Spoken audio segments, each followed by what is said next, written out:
Hi, this is Keith with TechSol, and I'm going to show you how quick and easy it is to upgrade your front sight on your PAC-LITE to the fiber optic front sight. This PAC-LITE is off the frame, but if your pistol is on the frame, make sure to remove the magazine and verify the pistol is unloaded before beginning any work.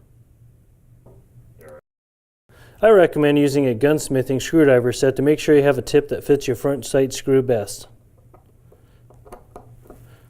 Remove the factory ramped front sight by screwing counterclockwise. Your new fiber optic front sight should come with a new screw. I recommend putting the new screw in, as well as making sure your screwdriver tip fits that front screw. Before inserting your screw, I recommend using a drop of medium strength thread lock around the screw threads. Line up the front fiber optic sight with the screw hole.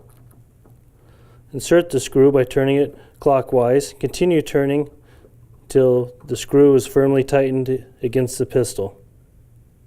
Once the screw is firmly tightened, allow the thread locker to dry and you're ready to put your PAC-LITE upper back on your frame. Thanks for watching, and for more great products, please visit us at tacticalsol.com.